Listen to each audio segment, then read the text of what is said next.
Back to the Culture Call on Praise 93.3 with L. Spencer Smith. Our desire is to reach and empower the community by discussing a cross-section of relevant topics from various perspectives that are essential to its growth and interpersonal connections. Be sure to save our call-in number, 205-752-4800. Be sure to install the free Praise 93.3 app so you can send L. Spencer Smith a message or topic idea. Search for WTSK in your app store.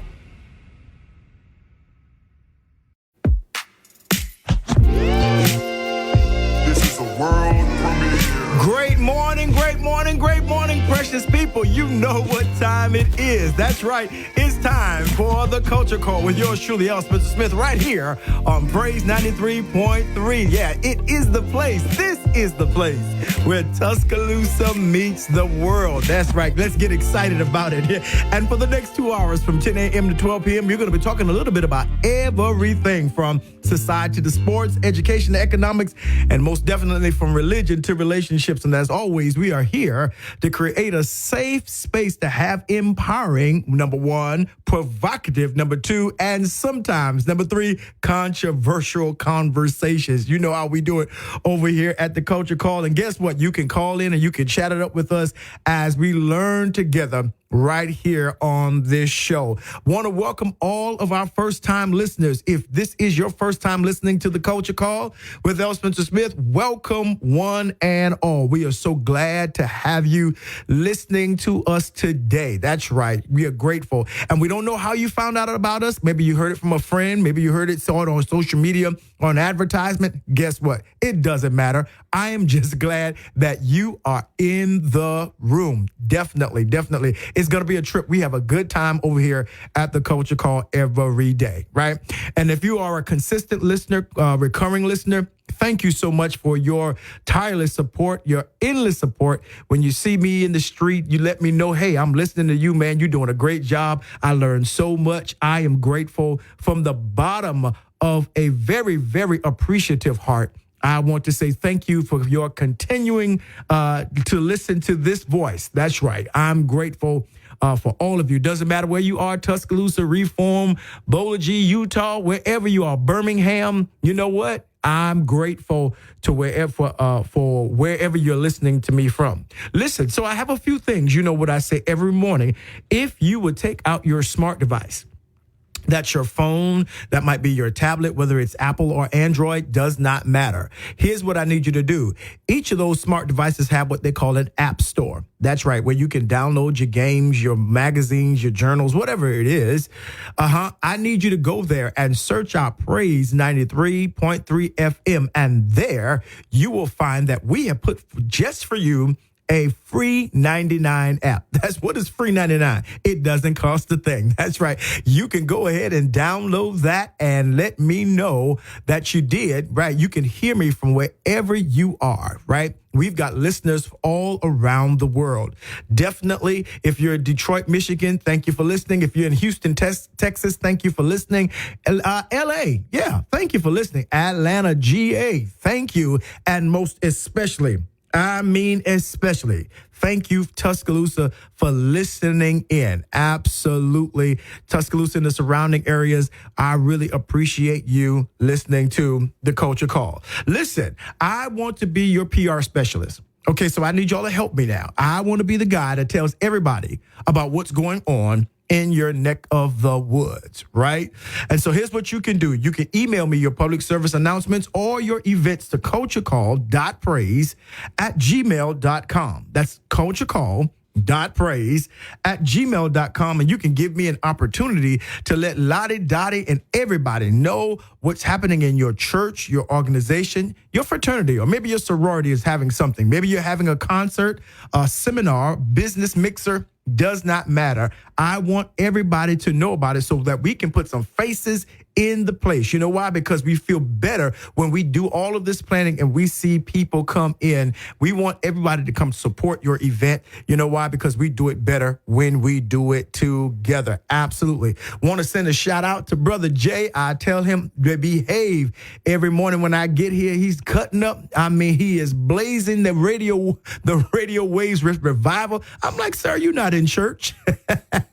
Listen, he knows how to do it, and I love him for it. Absolutely. He passes that baton to me, and we keep it running right here on Praise 93.3 with the Culture Call. Listen, go ahead and write down this number, 205-752-4800. That's 205-752-4800. Or you can utilize that app to stay in touch with me. You can send me a message direct that comes to me. And guess what? We can just have a good time chatting it up and let me know how I'm doing. Let me know what you want to talk about. If you don't think I need to talk about something, we'll talk about that too. Absolutely. I just simply want to hear from you. Absolutely. Listen, so go do me a favor. Sit back and relax. Grab you some coffee. You know how we do it here, Maxwell House or Starbucks. You can go ahead and do it. And all of that in between, Mrs. Folgers, all Pete's, all that. You can get all that. You can do that. You can get some herbal tea. If you're coming off of night shift and you need to calm down, get you some chamomile tea. Chamomile tea. Go to the grocery store and say, hey, I need, I heard Bishop talking about chamomile. Go ahead. It's going to calm you down. It's going to give you a nice little settling and relax your nerves. Or you might need a little boost and you don't like coffee. Well, there's something called green tea. And the thing I like about green tea is that they have it in peach, raspberry. You can get it a mixture, but it's going to give you that little caffeine kick to keep you moving throughout the day. And definitely you can get some alkaline water. That's right, alkaline. It's normally the water with the black label, black and red label. Yeah, it's that. And what you want to do, you drink that and you can detox your body. If you've not had a good eating week, or you've had a stressful week and all of those toxins inside, go ahead and drink you some water first thing in the morning and flush your system out. Wake those cells up and tell them we're getting ready to listen to the Culture Call. Let's get hydrated and let's get into the culture. Absolutely. Listen, so yesterday we really talked about we started talking about a very provocative conversation about end of life discussions that needed to be had and preparations that we needed to, unfold, and getting ourselves together. And yesterday, I mainly talked to parents. I mainly talked to the older generation about how you need to prepare documentation and all those different kinds of things.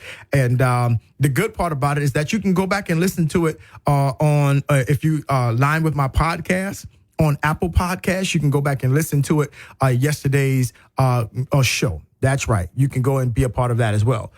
But Today, I want to talk to the children. I want to talk to the children about how we might need to spur that conversation on with our parents who are not prepared, who we don't know anything about. We don't know how to handle their business. We don't know what their end of life desires are. We would be, if something happened to them, we as children would be late, last, and lost.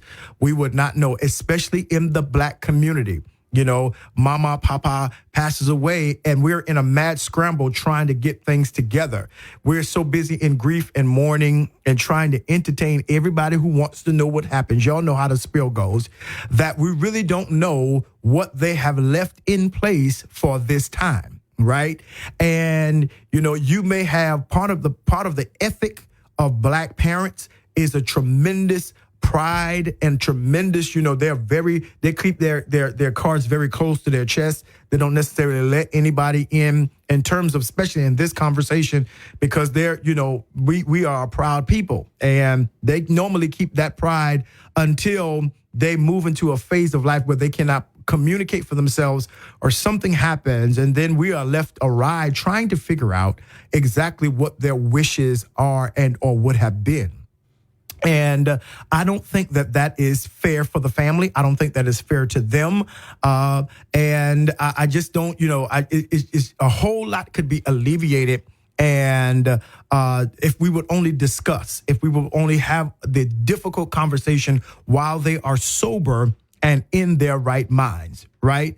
And again, I get it, like I said on yesterday, to the parents, it's a difficult conversation from parents to children, and it's probably even a more difficult conversation from children to parents. But nonetheless, we need to have that conversation, and, being honest and transparent, that was a very difficult conversation. Those were difficult conversations for me to have with my parents, with my father and my mother. It was very difficult because they were so larger than life to me that I could never picture them not being here. And, at last when it happened with my father, thank goodness my mom was still here, because if not, me and my brothers would not have known what to do, because my father was a very, very private man.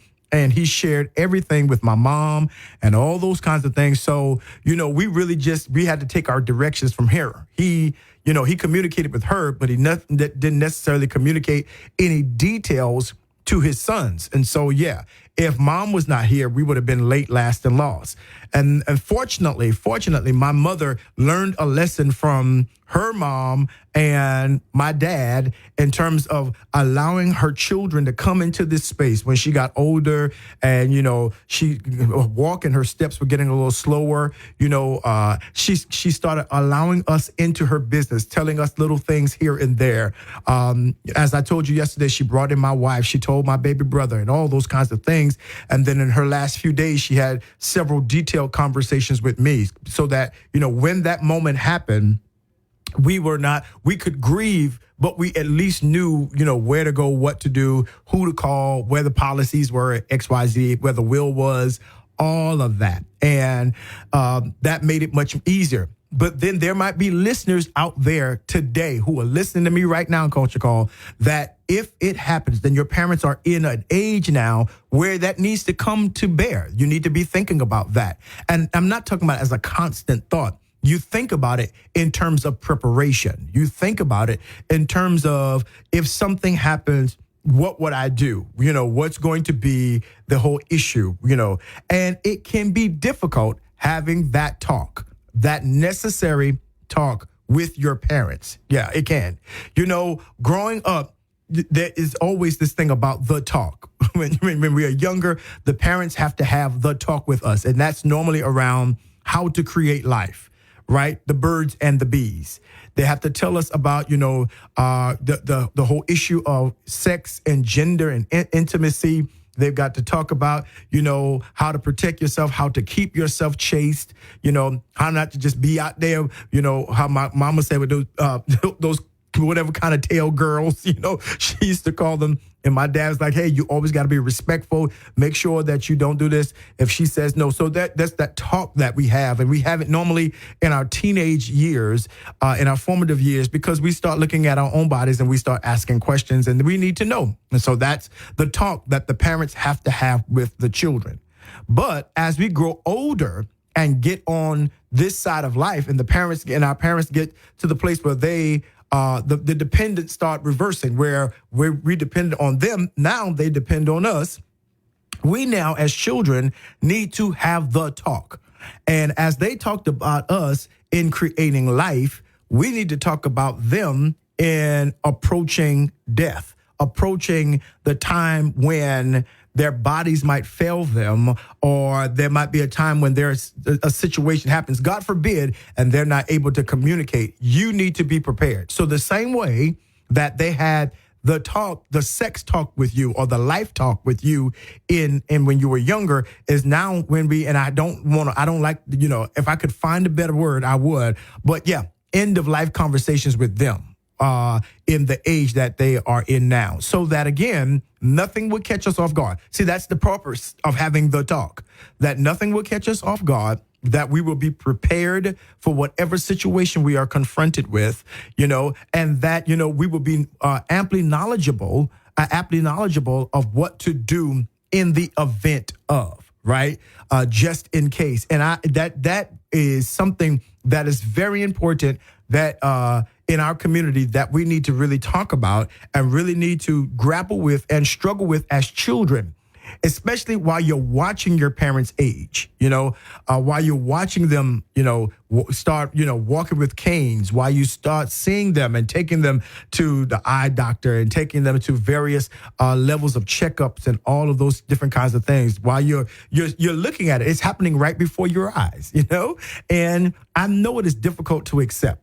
I understand it. Having been there, I know it is difficult to deem that. Every time my mother's doctors, her cardiologists and other doctors were not here, we had to travel to Atlanta because that's where her heart and cardiac doctors were. And we would just ride those 3 hours. And I would just look at her sleep in the car. And I could just remember the days when she was just young and vibrant and all of that.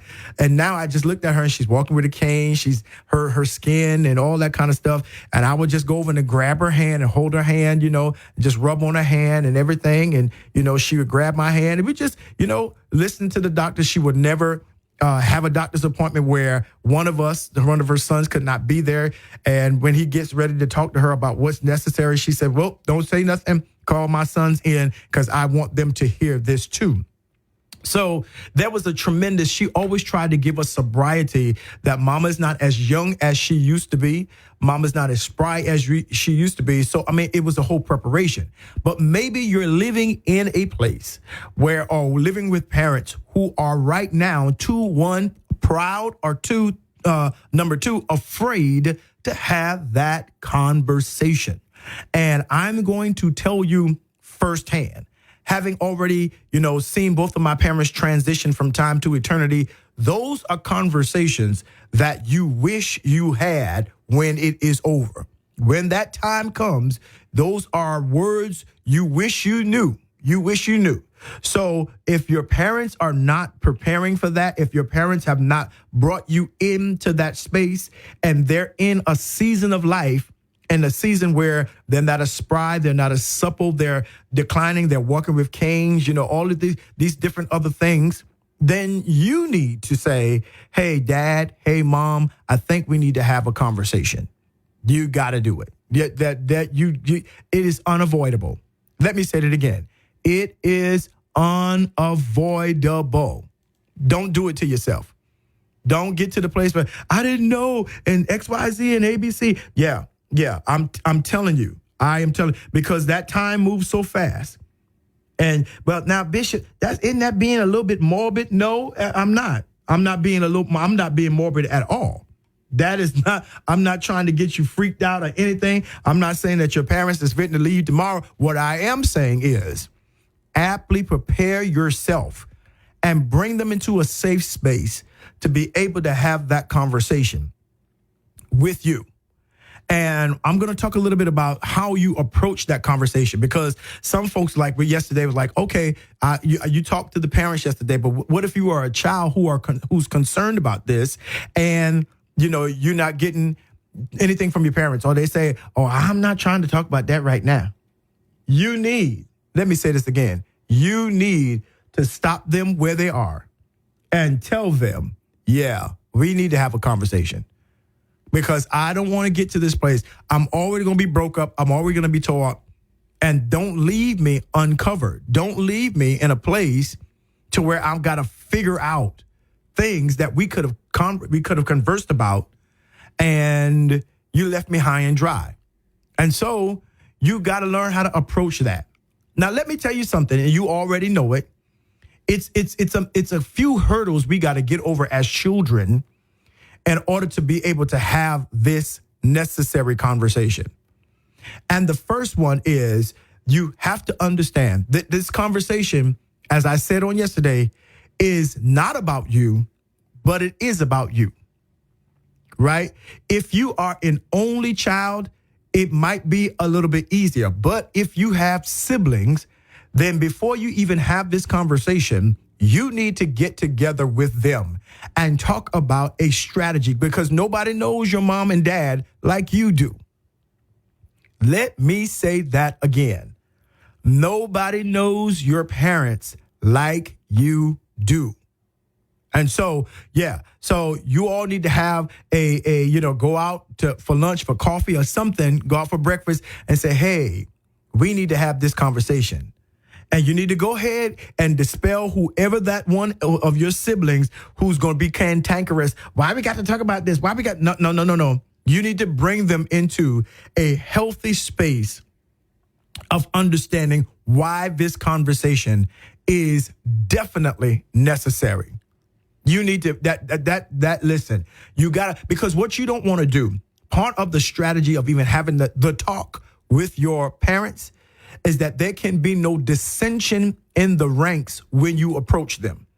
Because if you go to your parents unsure or ununified, when you go to have the talk with them, they're going to shut down. Period. Right. See, that's the part where you got to let them know, listen, we got to have this talk. You know, daddy's going to dialysis every day, XYZ. You know, mama's dealing with this. She had this stroke and XYZ. And so we got to have this conversation while they're still lucid, while they're in their right minds. We got to be ready for that. And you don't need not one of your siblings getting up in the room or getting up to the meeting. Well, I didn't want to have this conversation anyway because it's just depressing. No, culture call. You want to have that conversation with them before you get there. Don't you get in this room cutting up. Make sure that you all are on one accord. I know I'm tickled because, you know, I know many people go through that. Yeah, that was something that my brothers and I, to the glory of God, we did not go through. We were all with one accord. My mama made sure that, you know, right? And so maybe you got to have that conversation with your siblings. That's the first part of having the talk with your parents. That's the first step. That if you're going to approach them, if you're going to begin this conversation with them, then you have to be one of the ones that say, okay, we got to make sure all of us are in agreement. This is not about us.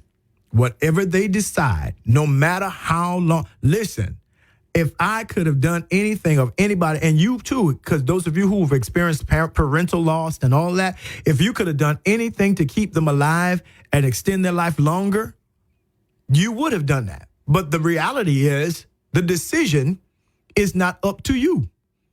And it's not up to you, especially if there is not a conversation that's already been had.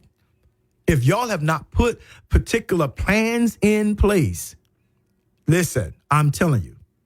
And again, let me back up, because you got to have this conversation with your siblings. That is a non-negotiable. If you have siblings, please, like James Brown begging, do not approach this conversation by yourself when you got brothers and sisters. That is the worst thing. Now, I know some of y'all ain't paying me no attention and they ain't paying me no mind, but you better hear me when I'm telling you right now. This is wisdom speaking to you. Hear me. Do not approach that conversation by yourself if you have siblings. That is a conversation that you must, M-U-S-T, be in agreement with before you all approach your parent or parents, right? Absolutely. Because one of the things that we learned, my brothers and I learned, and my mom learned it too, is that when my dad had passed away, you know, everything moved so quickly. We were so busy trying to make sure mama was taken care of that, you know, helping her do everything. We were grateful that he had conversations with her, because we were just like, well, my goodness. And it was a little easier, but she learned a lesson because she was telling us things, XYZ, and she figured out the boys don't know anything. They don't know what's going on. My baby brother may have known because he's the one kind of that helps them organize things, but all of us collectively did not know a thing. It was listen, I'm grateful for my mom because she helped us in that process, right? So, you know, if you got a parent that has a spouse, you know, if they're married, you may not know everything. And when you approach this conversation, there still may be things that they don't tell you concerning, you know, policies and all that, because they've already told their spouse. And I get that, because initially, unless they've, you know, got a whole lot of different policies, their spouse is going to be the initial beneficiary. So I get all of that. But when it gets down to one parent, then now you and all your siblings got to say, okay, all right, who's going to be the spokesman? Who's going to be the one? I mean, everybody can be a part of the conversation, but only one of us needs to direct it. Only one of us. Because here's what makes your parents feel better: when they know that you all are together. When they know that there is nothing that is going to separate their children in life or in death. Because that's a central part of our community. That's an essential part of our black ethos that we like, listen, stick with family. Don't y'all let this separate y'all. And again, that's what I'm telling you. If there is any sign or anyone, have that in the pre-meeting. If we're going to fuss, if we're going to fight, if we're going to roll our eyes, but if we got problems with each other, it might be, have that conversation before you get into the talk with your aging parents, right? You do not want them in that conversation trying to settle unsettled business between you and your siblings. I'm talking right today. This is a good old conversation. I'm telling you, the process, I'm very serious about this because I have seen some things go awry. I'm talking about they get to fussing and fighting and the parents get to be like, you know what, I don't even know what to do. Now they don't know who to leave what to. They don't know how to organize. They don't know. Now they're walking on eggshells. They may not be able to fulfill their desires because y'all out here tripping at the meeting. So if you are a child and you're dealing with whatever particular facet, listen to this on the Culture Call today. I'm going to give you some solutions and some strategies so that you can have, yes, this very, very difficult conversation. But here's what I will tell you. Here is the facts. That once you have this conversation and your parents trust that you all are coming as a united front, and they trust the demeanor of your approach, that you ain't wishing them dead and you ain't trying to take over their freedom. You ain't trying to move them out their house. You ain't trying to sell their house up under them, that you ain't trying to squander. Once they get to that place where they can trust you, then you will have proper documentation and all the things necessary so that as life progresses, if anything does happen, you know how to handle it, and they can trust you with confidence. That's what this conversation is about, building confidence for end-of-life decisions and preparations. They need to be able to trust that you're listening to them, that you're hearing them, that you're not going to control their autonomy, that you're not going to, put them in a Shady Pines in a nursing home while you squander all the things that they want to see. That part. They need to make sure that everybody is on a united front. So I am definitely going to peel back and give you a few strategies, and we're going to walk through some conversations. And of course, if you need to have a conversation, if you need any kind of counseling in this area, you can call me 205-752-4800. And we're going to try to get, some help and get you connected with some people. But you've got to have that. And we're going to give you some details about this. Okay? Good deal. Listen, this is the Culture Call with yours truly, L. Spencer Smith, right here on Praise 93.3 FM. It's an amazing day. We're talking about end-of-life preparation from the children's perspective. We've got so much to talk about. Don't miss it. This is a world premiere. And we are back. That's right here on the Culture Call with yours truly, L. Spencer Smith, Praise 93.3. Listen, we are having an amazing conversation today. I know it's a little weighty. I know it's a little heavy. About end-of-life preparation and discussions we've got to have to make sure that when that time comes, that we are prepared. We're never going to be ready, but we can be prepared. And so, that's what we're doing today. And, coupling it with yesterday, definitely. Yesterday was about parents talking to the children. Today is about children talking to the parents. Listen, you might have just tuned into the Culture Call. Welcome. You are free to join the conversation, 205-752-4800, or you can definitely hit me up on the app.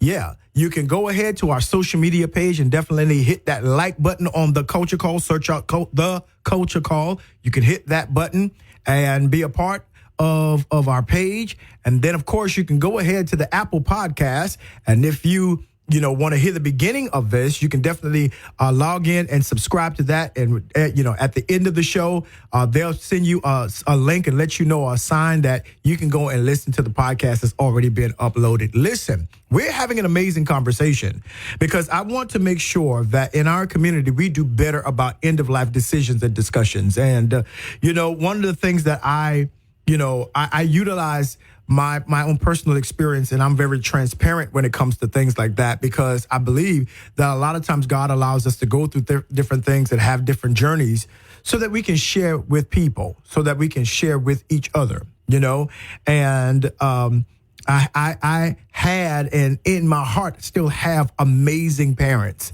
And, at every stage of the game, while I saw them in their vibrance, in their youthful stage, when they were playful and all that. And I had the very, very esteemed privilege of taking care of them. They moved from South Carolina to here to help me at the church. But I had an opportunity to see them in their, as they were getting a little slower and declining in health. And, their bodies were not as, as vigorous as it used to be. And I considered that by God to be a tremendous honor, to be able to have that time with them, to, not have to travel 6 hours to South Carolina to go to their house. But I could travel at least 20 minutes up the road, 20, 30 minutes up the road, and go visit them and stay as long as I want to, go in their refrigerator like I used to as a child and eat and pick out things that I wanted or whatever, that was a tremendous honor for me. And one of the things that I always caution people is cherish the time that you have with your parents. If your parents are still alive, I said cherish the time, and it really doesn't matter. It really doesn't matter, if you've not had a great relationship always with them. I think that's a part of the tension. The part of the tension in growing up is that not every day will be howdy.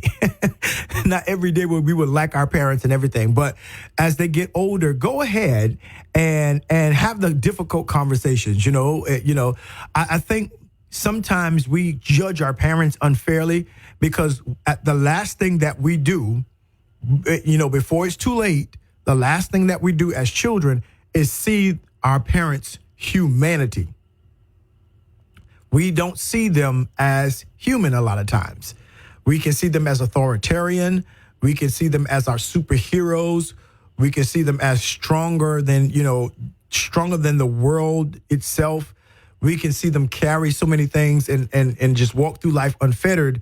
And it is not until they get older, it's not until they, that you got to see for them or they need you to come pick up something or help them do something that we don't see them as human.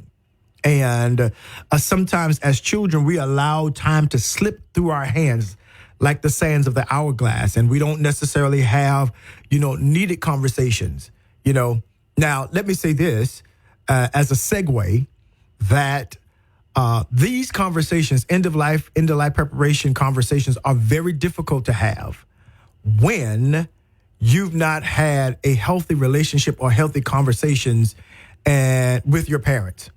I mean, yeah. I mean, you spent time being estranged from your parents, and they're your parents, and you just not put in any kind of time. And I hear you because, there are people that always love to say, well, they didn't. I get it. I mean, because it is something in the human consciousness that loves to pin blame or fault on someone else so that we will not take responsibility to have those conversations, And, one of the things that I did when I was growing up is I misread a lot of my father. I saw his protecting me and protecting who I was in my early teen years, my teenage years. I saw that as control. I saw him being mean. And so it was very difficult to talk to him when I was growing up in terms of a teenager. I mean, I knew he loved me. I know all these different kinds of things, but I saw him somewhat as a quasi tyrant, right? And it was not until one day my mom said, "Have you lost your mind?" She's like, absolutely. She said, that man saw things that could have destroyed your life, and he would never allow that to happen.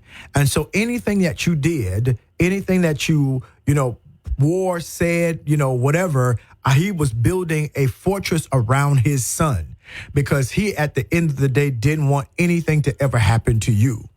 And she began to replay things that, I hadn't thought about in a while. And she began to say, you remember this? And you remember that? And I was like, yes, ma'am. This is why he did that. And this is why he did that. He told me, I knew. I said, well, why you didn't tell me then? Because it wasn't time for you to know then. And so I really thank God that when my father moved there, it was just an opportunity to me to restore, to regain some of those years that I misread him. Let me say it again, that I, as his child, misread him. And he would sit up in church every Sunday and listen. And when he moved here, he would call me every Monday and talk to me about what I just preached. He talked to me and said, man, I mean, there was never a time when he like, man, that was, you just stunk up the joint. That was terrible. No, it was always, man, this is what I learned today. This is what I learned. And he offered me his point. That was our Monday morning calls, that we had and that we bonded together over that. And of course, that was important. That was important to me because I got to see his humanity. But not only that, I got to see his support, his tremendous support, the support that he always had for me that in my younger age, I could not see. Right. And so I had to be open to seeing. I had to be open to that insight, you see. And so it was, you have to make sure that you're repairing any kind of relational situation with your parents before you have this end of life conversation. I mean, you can't be gone and disconnected for 10, 12 years, 5 years, 6 months, whatever it is. And then the next conversation you have, hey, I want to talk to you about end of life preparation. Really? Listen, I already told you about the black ethic. They're going to be like, I ain't finna tell you nothing. You ain't talked to me. You ain't called me. You ain't come by to see me. None of that. None of that. And here you are talking about what's going to happen when I'm dead or when I'm dying. I'm supposed to trust you with that conversation. Yeah. See, that's why I'm going to go ahead and say this hard thing that many of you may not agree with. But if there is an issue, you need to fix it. Say it again. If there is an issue between you and your parents, go ahead and fix it. Repair it. It could be something that you missed growing up. Because one of the things that when we get at a certain age, we think we know everything. We think we know that, that one of the things I miss today, even at my age, is being able to go over my parents' house and get advice, get wisdom, to share what happened to me that week, to share, certain things in my travels, certain things that were going on in church, all these different kinds of things, getting wisdom in how to handle my kids or what conversations that I needed to have, right, with them. And that's what I miss. And see, when you have that time, children, hear me now, while you have that time now, go ahead while they're in their right mind, while they can express themselves, right? Sometimes we go looking for an apology when in fact we might just be looking for a connection. You want them to tell you, I'm sorry. Come on. Listen, you need a therapist. You need somebody to help you get through some of those things, right? Yeah. Because, one of the things that black parents don't do, parents in general, but especially they're hard to apologize. They're hard to say, I'm sorry. They're hard to, but they will explain it to you in a different way. See, I never got a I'm sorry, and I was fashionable in high school, and I had on I remember that shirt. It was a pink and white striped long sleeve polo shirt. I got on my blue jeans, and I put on some penny loafers with some pink socks. And my daddy woke up one morning. He said, you will not leave this house with them pink socks on. Take those pink socks off. He said that, and my feelings was so hurt. He's like, you will not leave her. Take them off right now. And I understood, I didn't understand it, and my mom didn't say anything. She's like, son, go and take the pink socks off. He never apologized for that. Never. But when I grew up and was able to just kind of start talking to him about my life and direction when I got to college and when I got older and started having my own family. And he never said, I'm sorry, but he began to give me the foundations of why he made such decisions, why he said such a thing. When he began to tell me that, then I needed to apologize to him because I misread it. And see, God knew I didn't need an apology. He knew I just simply needed, to understand his perspective as a parent. And some things we just need to understand their perspective and the decisions that they've made as parents, because parents can see things that you don't see. Parents can feel things that you don't feel. They can discern things that you are blind to. So yeah, definitely you want to have that conversation before this one. You know, not only do you want to have that conversation, I talked to you in the last break, before the last break, not only do you want to have a conversation with your siblings to get that straight, and y'all got a problem with mom and daddy, let's go and figure that out. Yeah, here's the next conversation. Before we even get there, you need to go ahead and fix that, because you will not fix that in this meeting. This meeting is about helping them to prepare to trust us to handle their estate. This is, in fact, a business meeting. It's going to have emotions in it, but it is a business meeting to help them know that they are fair straight. Don't come up in here in this meeting talking about things that you needed to talk about, because all of us don't feel that way. Don't come in here bringing that conversation up. Go ahead and fix that with your parents before, B-E-F-O-R-E, before proceeding to, before Culture Call, we try to have this conversation with our parents about end-of-life decisions, because I can tell you it's not going to go right. They're not going to be as open. They're going to shut down. The parents will. They're going to shut down. They're going to look at you side-eyed. They're going to be like, yeah, I'd rather talk to this one, but not you, because you shut me out years ago. So go ahead and repair it. And I feel like, you know, this whole issue, a lot of us need to get some therapy for some things. Let me say that again. A lot of us need to really sit on a couch. That the altar call, sometimes that ain't all you need. You need the counseling, right? Right? The deliverance is for the demons. Therapy is for the mind after the demons have left, because all of us have those things that we need to talk about. Yeah. So go ahead and fix that before you have that conversation. And I know, y'all, it's a difficult conversation. As I said, that's why I'm letting you all in my business. I am. I'm bringing you all into my space today. You know, I'm telling you, that sometimes you may have really misread your parents.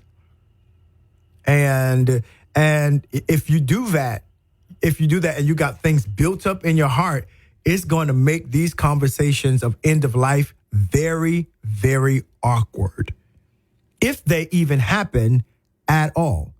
And they need to happen. You feel me? They need to take place.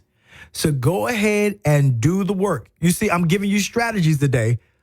Number one, go ahead and talk to your siblings. Get together, have a conversation, talk about the expanse, do your research, because if you come in prepared, it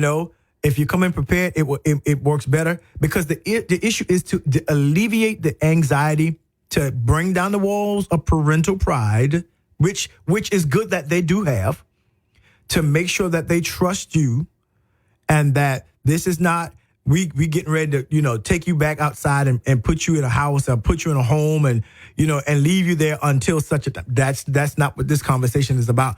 But you got to do your homework, right? You got to have that. And if you have an aunt, my, if you've got an aunt with your parents, as we can sometimes do, or better yet, sometimes have, go ahead. Let's be biblical about it. Let's be scriptural about it. Go ahead to them first. Yeah, first, fix that without your siblings and say, hey, I need to have a talk with you, XYZ. Give them an opportunity. Give yourself an opportunity to see it from their perspective before you go and try to deal with some heavy lifting such as this. And beloved, this is heavy lifting. You feel me? I'm telling you, this is heavy lifting. And the conversation is not going to go well if you don't take the time to follow the strategy that I am giving you. siblings first. Then in the siblings room, we need to say, does anybody have anything against mom and daddy that we need to talk about before this meeting? If you do, go ahead and fix it. Because we cannot have this conversation when you got a ought in your heart against mom and dad, against your parents. This is going to come off as an impure conversation. If you got things you need to repair with your parents, and the next conversation, you don't do it, and the next conversation you having is talking about where you going to take them, what decision they want you to make at the end of their life. They're going to be like, not you. Yeah. So go ahead and do that. Make sure that you do due diligence and fortify the relationship with your parents. My parents knew they could trust us. They knew it. And so, yeah, that's what we're wanting you to do. Listen, 205-752-4800. We'll take calls in the next hour, or you can hit me up on the app. This is the Culture Call with yours truly, L. Spencer Smith, Praise 93.3 FM. Got more to go. Keep it right here. Don't miss it. This is a world premiere. And we are back right here on the Culture Call with yours truly, L. Spencer Smith. It's the top of the hour, 11 a.m. and some change, and we're having an amazing day. I hope that you are having a great day at work or whatever you're doing today, that this day is an incredibly blessed day, that God has just given us good weather today, and we need to be glad in it. This is the day that he's made, right? And so we always want to keep that in mind. Thank you for coming back. Yeah, definitely, to hearing us and making sure that you are attuned. I was looking at social media during the break and just telling everybody, listen, cheering, y'all need to get up over here because we talking about some stuff on this here Culture Call. And again, so many of you saying, hey, we can't hear it right now, but the app is taking care of all of that. They're going to post this up on the app, and you need to tell everybody, listen, you need to go check out those last two episodes from Bishop on the Culture Call because they will definitely help you. Listen, we've got some community service announcement, and I need you to make sure that you get your calendar out so that you can hear what's happening in our fair city. Listen, Stillman College is sponsoring their second annual National Night Out. That's right, second annual National Night Out at Stillman College, October 3rd from 4 p.m. to 8 p.m. That's right. 4 p.m. to 8 p.m. That's right. You can come out, and they're going to have visits from the local fire and police departments. And it's your opportunity to explore, to understand what's going on in your neighborhood. Food trucks will be there. Vendors will be there. All of that on October the 3rd. That's right. October the 3rd. And maybe, guess what? That's tonight. That's right. October the 3rd, 2023 from 4 p.m. to 8 p.m. You definitely don't want to miss that. It's at Stillman College, the second annual National Night Out. Absolutely. And then, of course, on October 5th, their weekly chapel experience, I'm going to give you a special invitation from me to meet me at Stillman College, Brown Memorial Presbyterian Church, as I am their weekly chapel speaker. Yeah, that's right. The bishop is going to be on Stillman College on Thursday. That's right, October 5th at 11 a.m., sharing there with all the students and the faculty of Stillman College. And that's 3535 Stillman Boulevard, Tuscaloosa, Alabama, 35401. Dr. Joseph Scrivener is the dean of the chapel. So you don't want to miss that. I promise you we're going to have a great time as we encourage the entire campus, the entire school, and the entire community with what we have to say. Absolutely. And then, of course, October 28th, from 1 p.m. to 5 p.m., it's the Boost Your Brand pop-up shop. That's right. Sponsored by Black Graphics. Cece Cooper is the hostess. You can call her at 205-722 3770. It's going to be held at 2101 Bowers Park Drive right here in the beautiful city of Tuscaloosa, Alabama. The vendors are already coming in. And if you want to be a vendor, go ahead and contact CC at 205-722-3770. That's 205-722-3770, and go ahead, and it's on October 28th from 1 p.m. to 5 p.m. My friend is going to be the MC DJ Tank Sinatra. You do not want to miss that. You need to be there and show your face, especially if you want your business recognized. And so, yeah, that's what's happening in our neck of the woods today. Again, if you need to send me your public service announcements, you can definitely do it at culturecall.praise@gmail.com. That's culturecall.praise@gmail.com. Or you can simply message me on social media on the Culture Call page on Facebook. And you can definitely send it to me there. I'll get it and I'll put it in our daily announcements so everybody will know what's happening in your event, for your event, okay? Good deal, good deal. Listen, back to our conversation. I want to definitely stress how important it is for us to go ahead and, understand what that means to have these conversations as children to parents. I don't want us to miss that. Now, yesterday, again, I know it seems like I'm being repetitive, but I'm not. Just maybe you missed that. But yesterday, it's the conversation that parents have with their children. But today, we're having a conversation about maybe your parents have not had that, and you're watching them age, and you're watching them, somewhat decline in some areas, get a little slower. And it's time to have that conversation.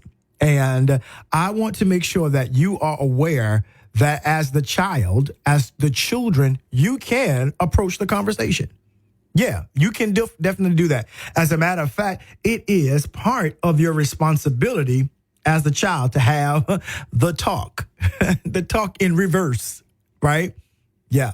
And so it's the whole atmosphere of making sure there is trust, there is peace, there is calm, and that they know that it's about their wishes.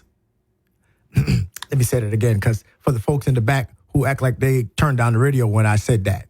No, they need to be clear that you are simply coming to ask their wishes so that when that time comes, you can execute and express what they desire. It is not a conversation for you to impute what you think they should do. No. If they ask you for counsel, absolutely. But the way for this conversation to quickly be shut down is for you to go in there and act like you're doing this for you. It's about your parents. And you got to make sure that you maintain that kind of sense and that kind of atmosphere as you approach this necessary conversation. So I've got some tips that I want to give you, and I hope you're writing it down now. The children having that talk, the end-of-life preparation discussion talk with your parents. There are some things that you must need to have and to know as you approach this very difficult and very sensitive conversation. The first thing we've already talked about was make sure that you have a mutual discussion with all of your siblings if you are not an only child. That goes without saying. That's the headline. That's number one. That this conversation, if it's any more than one, you need to have a conversation with your siblings because you all need to go together to have the conversation. Well, my siblings lived out of town. Okay, well, do you plan it? Plan it, and so that they can get a flight or where they can travel, and you can have a quasi small family reunion, but all of the siblings that can be there need to be there to have this important conversation that it's about your parents, right? Because it's why you say, well, it's necessary for all of them to be there. No, because the parents are going to feel like, well, how come Julianne ain't there? How come Sonny ain't there? I'm just making up names because, how come Junebug ain't there, right? No, they're going to ask questions, right? So it is best for all of you to get together and mutually discuss, all of that, give each other certain roles and certain responsibilities that you bring together. And then when you meet with your parents, you call them and say, hey, we want to come down and just meet. We want to come out and see our mom and dad. We want to come down and see our mom, or see our dad, whatever. It depends on whatever that configuration looks like. You want to take all of the angst out the room, right? Good deal. The second thing we talked about before you have this conversation, if there's any of your siblings that are having difficulty with your parents, go ahead and fix that before the conversation about end of life care discussions and preparations. Have that before. Have that before. Did you hear me? Have it before. Okay, good deal. We dealt with that in the last segment. The third thing is to choose the right time and the place. Find a place where they are comfortable. That's quiet, comfortable, a setting where you won't be interrupted. That might be at the family house.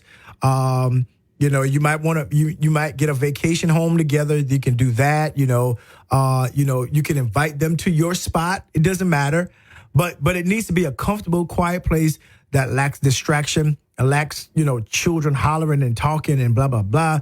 Yeah, someplace where they will feel calm and comfortable that you're listening and that you are paying attention. That's very important. You cannot have it with a bunch of folks around that ain't something you just bring up randomly when the house is packed and full and y'all having a fish fry on a Friday night. No, this is not fish frying conversation, except it be with your immediate family. The parents and the children of that immediate family. But that's not a time for Annie and all them to be over there. No. That is time for your uncle to be in there adding his 2 cents and 15 pennies. Anybody got time for all that? No. Have it with the children only. And then number 4 is be prepared. Now, I cannot stress how very important that this one is. You must be prepared. You got to do your research. Again, as I said on yesterday, we knew, when we were helping my grandmama, because she really made sure that when people in our family that she had to deal with, my grandmama was the oldest of 8 children. But when she had to prepare certain things, she brought my brothers and I, my sister at the time, in so we would know how to do certain things. Here's the people who you use. We used Shula Marshall Funeral Home. That was who we used at the time in South Carolina when we were growing up. And here's what you do. And she laid it all out. Here's how you prepare the obituary. Here's how you prepare, here's what the text and the outline of the scriptures and all the program should be. Everything. Right? She talked about the remarks. She gave us an understanding about what remarks is. She says you got to put a time limit, select the people and put a time limit on the remarks. Right? She said, because we like to get up and talk, and sometimes people talk out and you can't say mouth come back.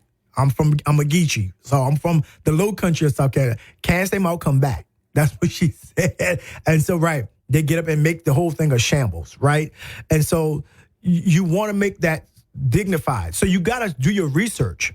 You got to know, beforehand, offer them certain things and say, hey, tell us what you need. Here's what we research. Here's what you can do. Understand the medical conditions that they have, that your parents might be dealing with. That was something that was important to my dad and mom, that we understand their medical conditions.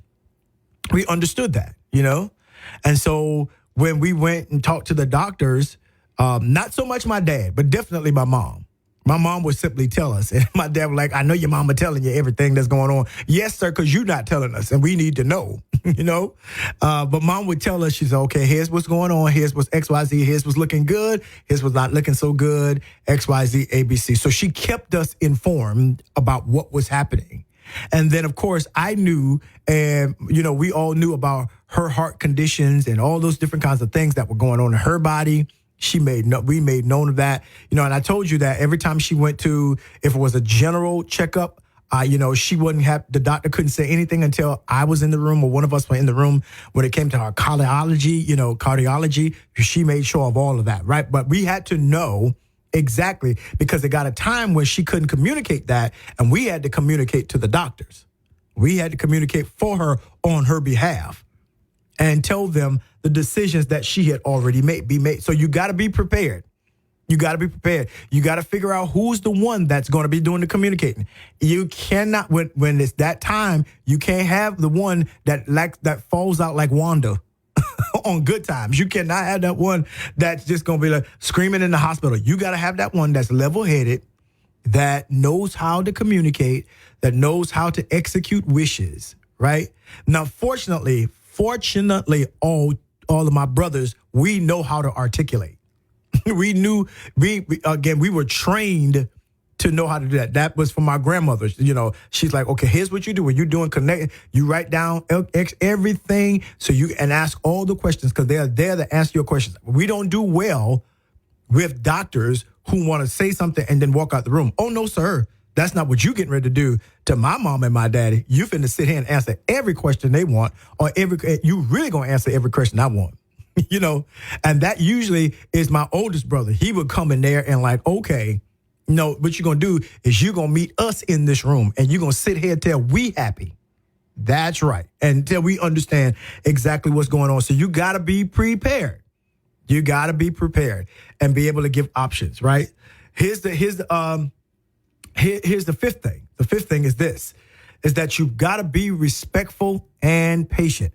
It is a difficult conversation, Culture Call.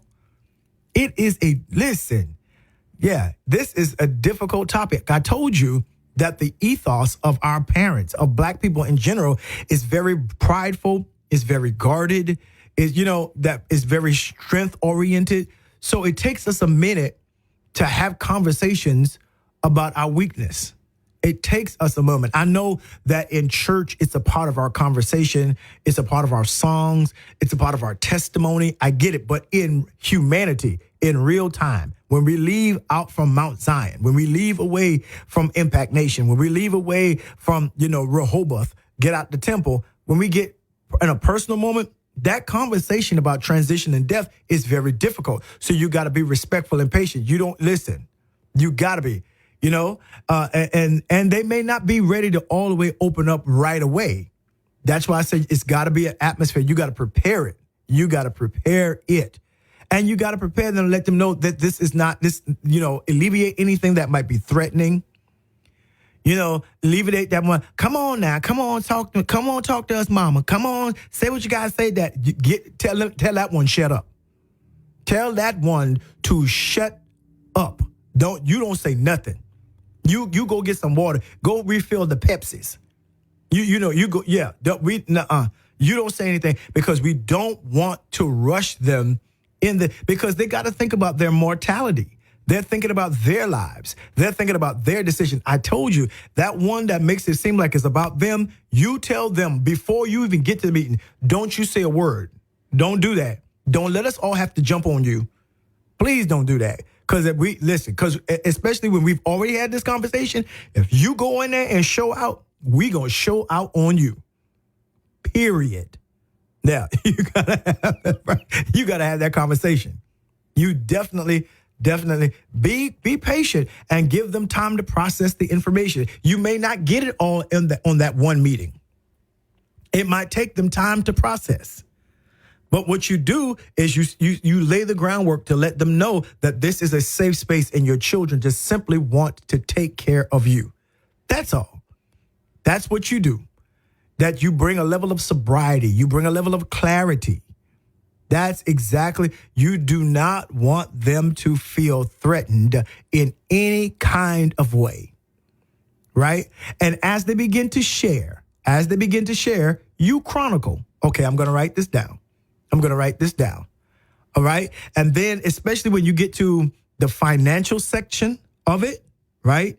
Then you get someone who may be a lawyer to help you, or a family lawyer, or, ask them if they will be comfortable with that, or if they have anybody, they know anybody. And so that these things can be placed in a notarized document. And make sure that they've added all upon their death. These are the people that take over for me on my mortgage, on my bank accounts, on my X, on my YMIZ. Another point of interest, that one day my mom called me and said, hey, I need you to go with me. I need you to take me to the bank. And I said, okay, I'm thinking we just going to cash some checks and put some money in the bank. And she said, no, we need to go in. I said, what I got to go in for? She said, we need to go in. You don't ask no questions. We need to go in. And so I'm like, okay, I'm getting out. I ain't fussing. And so she said, I need to see somebody. She told the person I need to see somebody. She said, I'm adding you on my accounts just in case if anything happens to me. And if that happens, you won't have to go through so much topsy-turvy to get into the account to be able to handle my business, to deal with all the things that I will need to deal with.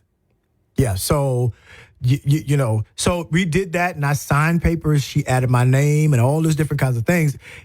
All of that. That was a part and parcel. See, it takes time because they got to think about it. They got to think about where things are and who it is. When it's time to talk about burial arrangements and funeral homes and ask whoever they decide that they want to deal with their final services and render their final ceremonies, call them over. Say, do you mind if I call XYZ over and see if they can get a representative to come so they can hear this, they can draw up documents, they can ratify this, all of that.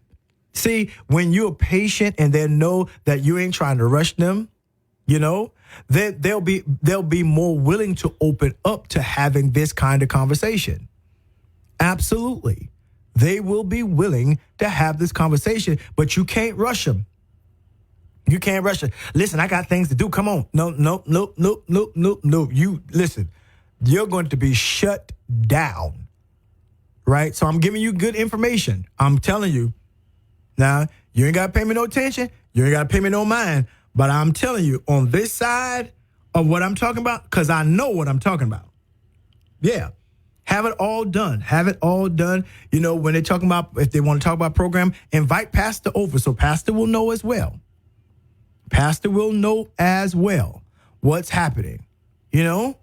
Absolutely. Right? Get it all documented and you put it in a safe space. Right? Good deal. Here's another one. Use open-ended questions. And instead of asking, what does that mean? Instead of asking yes or no questions, ask open-ended questions that allow them to talk and express their feelings. What color do you want? What, where you want to be buried? Not those definite clues where they'll just say one word and then boom. No. How do you feel about? What are you thinking about? Have you thought about? Is this something that you may want to consider? See, those kind of questions that allows them to feel safe in expressing their feelings, right? And their wishes. Yeah. Okay, good deal. Okay, is there anything else? Right? Did you leave out anything that you need to, we want to add right here? We just document. All we're doing is writing it down and document it so nothing catches us by surprise in terms of what you want. Because none of us are going to be ready when it happens, but we can prepare, but we ain't never ready. Listen, you are never ready especially for the death of a parent. So, yeah, even if you see them in decline, you're never ready, right? But you can be. This is about preparation. This is not about necessarily readiness because, truth be told, readiness rarely comes, right? Here it is. Here's another one. Listen actively. Show empathy and understanding. Yeah, you got to be, it's okay. I mean, I know this part might not be easy to talk about, but I understand. Just take your time. See, it's that kind of soothing voice. And when that's coming from all the children and everybody's in agreement and you just give me some time to talk about, give me some time to think about this. Okay, no problem at all. No problem at all. We just want to make sure that everything is documented. And here's what I do know. That when they think about it, they're going to get back in touch with you because they don't feel threatened, right? They know that you're listening to them. Listen, make sure your parents know that their thoughts and feelings are being heard and respected, that you ain't trying to take over. You see, I'm putting that, I'm going to continuously put that out there because I know I got some listeners that you that kind of person that, well, nothing. Chill out. and hear. Take this wisdom. Listen actively. Do more listening than talking. Do more listening than talking. That was something that was valuable to me because I was listening. And so when my brothers finally came to that time, and when mom had transitioned, and they said, "Well, did she communicate to you anything?" I could run down the entire list. I could run down the entire list of what was going on. And they said, "Okay, well, you going to handle that. Curtis, you going to handle this. Ty going to oversee it all. And we're going to get all this done." And it was, I knew who to call for this. I knew who to call for that. Listen. She told me everything, but you have to listen because if your parents are like mine, they're going to tell you some things. They'll tell you cryptically. They'll tell you and you got to figure it out. And then sometimes they'll just say, "Here is that. Nah, don't put that on that. Don't get them to line on my program."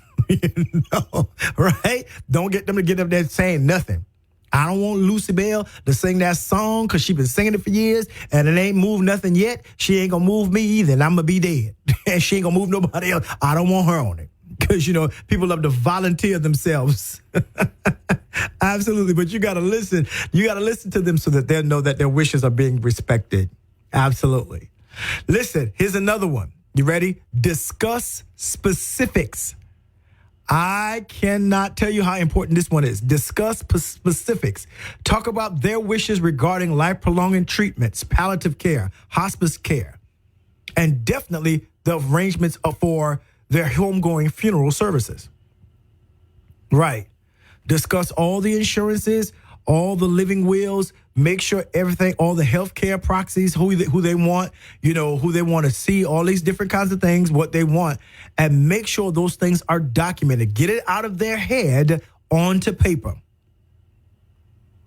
Right? Because you cannot come back and say, "Well, this is what I know she wanted." In the business profession, they're going to be like, "Well, is there any documentation? Is there any documentation that XYZ?" Handling business. I couldn't just call them and say, "Hey, my mother's deceased now." They said, "Okay." Well, they shifted the conversation. Oh, we our condolences, our company gives condolences is XYZ. Is there a copy of the death certificate? See, they're going to go straight business because they want to see documentation. Is there a copy of the will that designates that you can handle this business for them? Right? Are there letters of testamentary that you have in your possession that state that you are the ones? Because what we do not want is other brothers and sisters coming back and saying ABC that they didn't have X, Y. Now we got to fight. Now we got to go to court and it ain't about that. See? That's why you got to discuss specifics. I've seen people fight. Their mama got a fur that she had, and she didn't say who she wanted to have it, and then now you got two sisters fighting. Mama wanted me to have this because I remember one time at the tea, she let me wear it. But Mama wanted me to have this because I remember at the church anniversary, she let me wear it, right? And now y'all fussing over a dead animal, over a skin. But things like that happen. And so you got to make sure that you discuss specifics. Know where everything is. Let me say that. Know where everything is and let them keep it in their possession. Let them keep it in their possession. Absolutely. Know where everything is. Because, you don't have time to be looking for papers.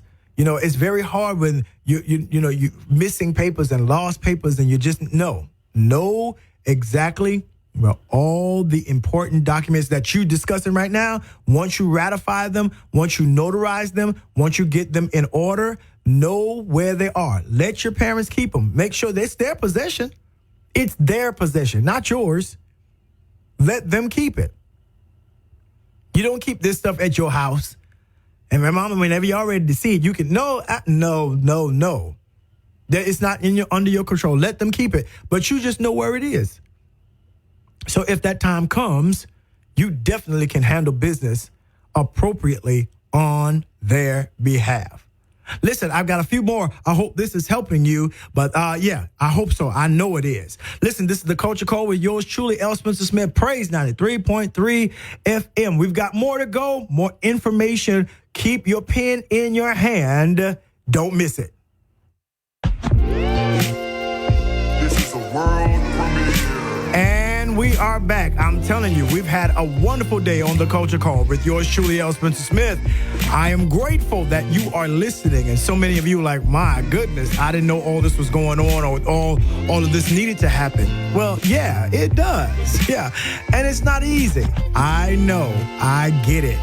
End of life conversations and preparing for that, especially when we have to initiate it as children, can be so very uncomfortable. I get it. It's a part of life that, I wish could be avoided. But in our community, we cannot.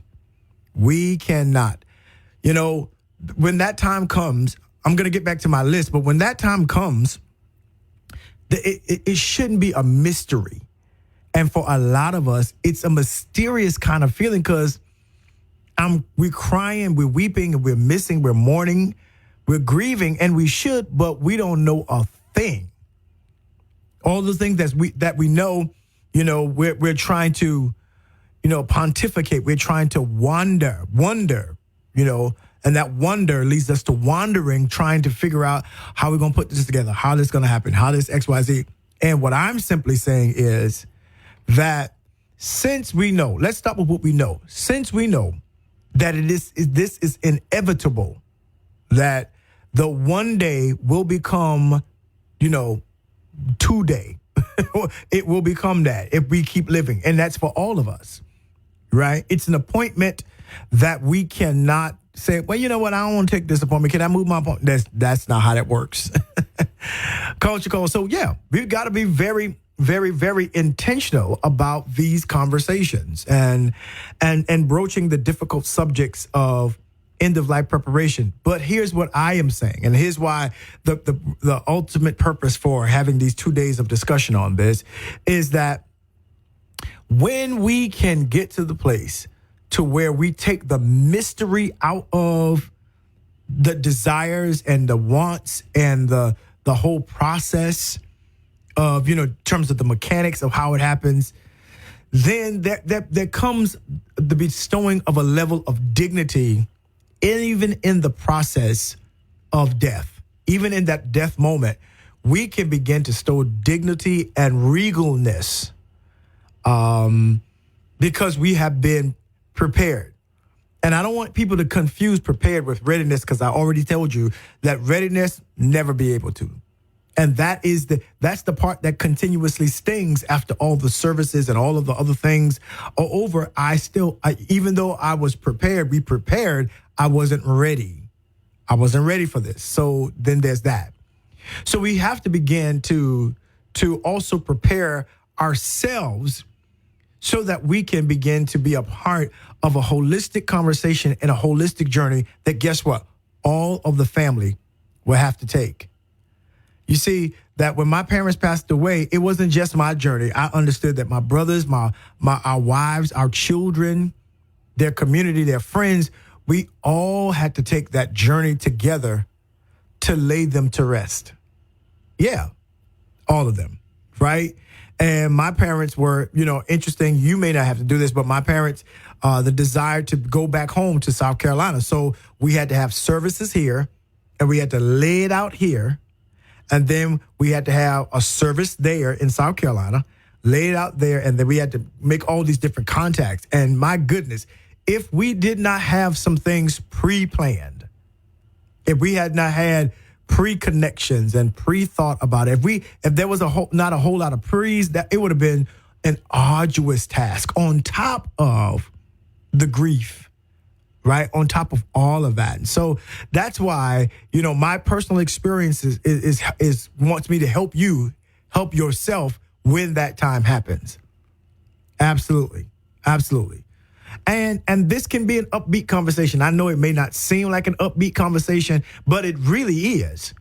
Because it's helping you to develop your mind, helping you to prepare and make some plans. Absolutely. And begin to answer questions that you don't know. So listen, our last point was discuss specifics. Find out what they want. Do they want a DNR, do not resuscitate? Or do they want to do everything to the nth degree until it's all over? Or, do they want a place where I don't want any of that?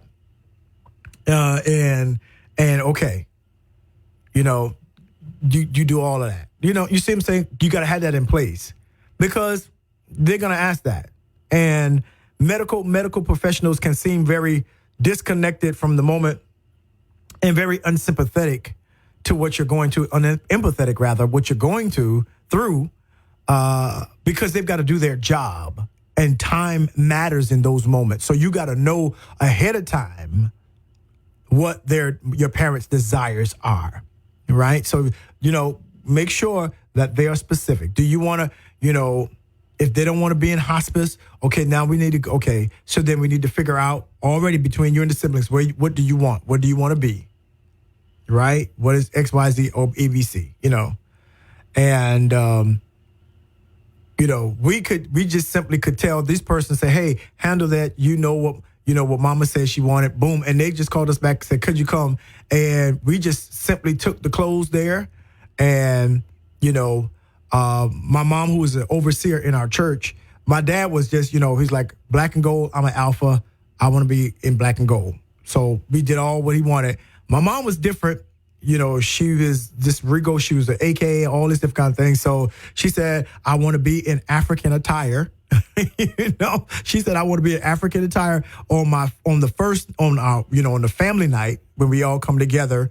That's what we normally do in our family. When all the family comes together and, views for the first time. I want to be, that's what I want. And my homegoing service, I want to be in my overseer. My mom was an overseer at our church, and there is certain ceremonial garments that go on with that. And so we had to get all of that together. And I believe that was the first time at that particular funeral home that they had done a changing overnight. They were like, your mom has always been that kind of person. So, yeah. And, but that's what she wanted. That's what she said she wanted. So we made it happen. And they made it happen. And it was amazing. And she wanted African attire for the first night. So my wife had a friend who was from Nigeria.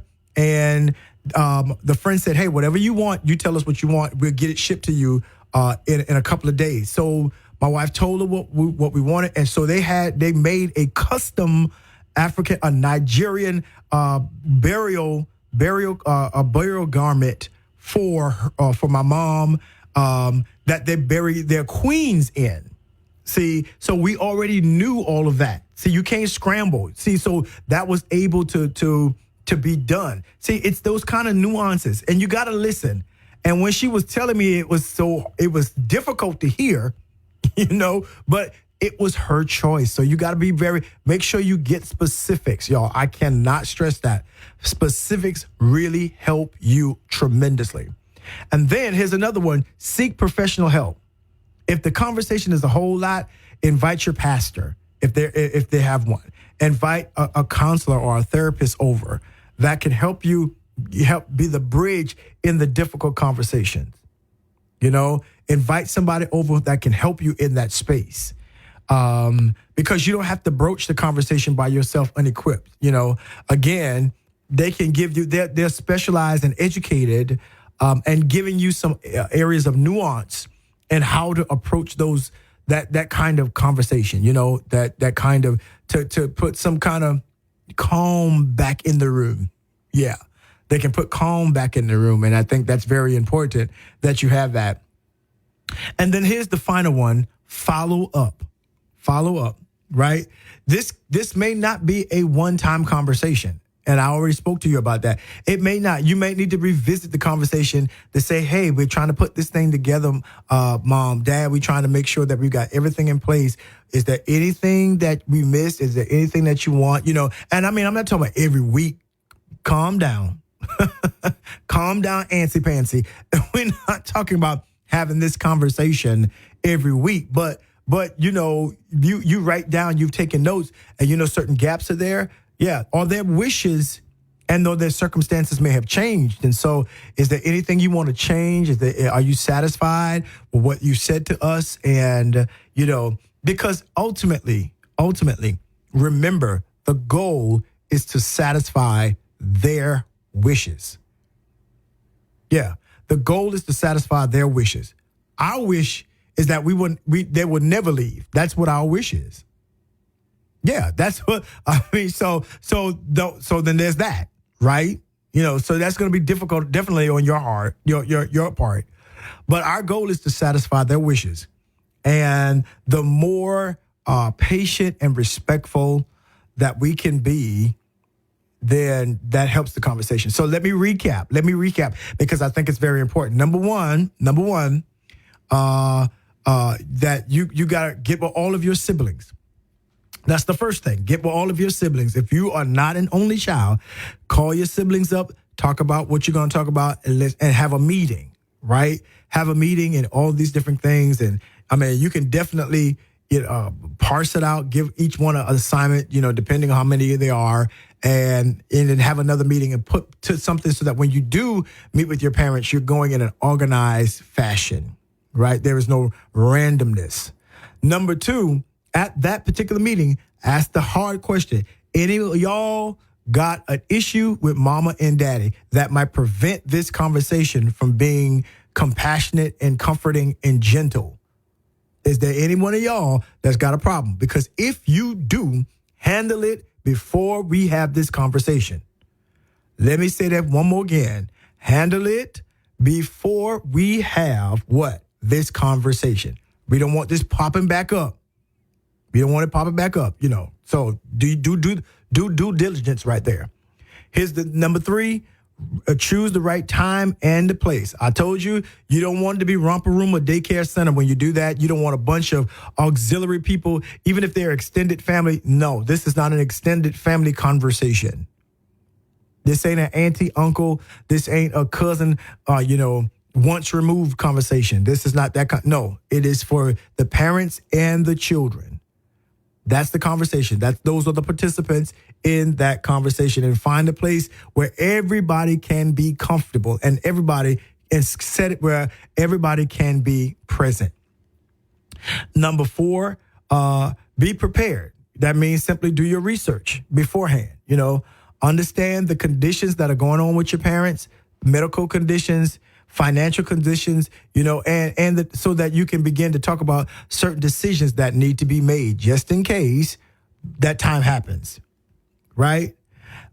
Number five, be respectful and patient. It is a difficult conversation for all parties, both parents and children, right? Don't make them feel like you're rushing them or that you're trying to hasten their demise. That's not what you're trying to do. You're on a fact-finding mission. Be patient. Be patient. Check that among your siblings. Whoever ain't patient, you hush your mouth because that patience have her perfect work, right? Good deal. And then number six, use open-ended questions. Try to avoid yes and no questions, but you want them to make it comfortable for them to express their feelings and their wishes, right? Here's number seven. Listen actively. Listen actively. Show empathy and understanding. Yeah.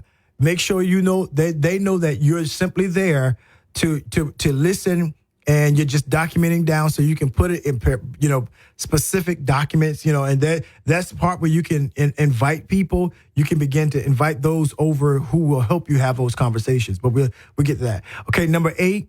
Talk about their wishes. Not yours, their wishes. Discuss specifics, right? On every level. Insurance, medical care, living wills, healthcare proxies, power of attorneys. Discuss specifics as best you can. Number 9, seek professional help. Ask pastor, ask the therapist, ask someone who can bridge the gap if there seems to be a breakdown in the communication or that will make them comfortable, right? And then finally, number 10, do the follow-up. This is not a one-time conversation. You may have to have this conversation over a period of time, right? And make sure that they understand that these are their documents And, that you just want to know where they are just in case if anything happens. Everything may be different, will be different in real time, but you got to think about that, okay? Good deal. Those are our 10 steps. Listen, this is the Culture Call with L. Spencer Smith right here on Praise 93.3. I need you to keep it here. We're landing this plane. Don't miss it. This is a world premiere. Family, it has been an amazing day, but guess what? My time is almost up. Yes, what a phenomenal 2 hours that we have had together right here on the Culture Call with yours truly, L. Spencer Smith. And I'm telling you, it is my prayer, my sincere hope that what we have discussed for the last couple of days have been helpful. I know it's been hard. I know it's been difficult. I know it's a conversation that many never thought that you should have or even could have. But the facts of the matter remain is that we need to do better in our community about having end-of-life conversations, preparations, right? That we can know what, the desires of our parents are. Desires that we don't allow to just sneak up on our children, right? Because all of us who are remaining will have to handle business, and those who have gone on will slip into eternity, hoping that their wishes and desires are not only made known but executed. But there is only one way that can happen, beloved, and guess what? That can only happen if we have conversations. That can only happen if we put in the appropriate amount of time, discussion, and thought into creating dialogues so that, those end-of-life things that we have to confront are not a surprise. And I know we don't like to do it, but it is necessary. I promise you, it will lift the load and make the very tedious journey that much easier. That much easier. That lifts the weight. You're still grieving, you're still mourning, but that it will take away the question marks about, did I satisfy, my parents' end of life request? Did I do everything that they wanted me to do? Right?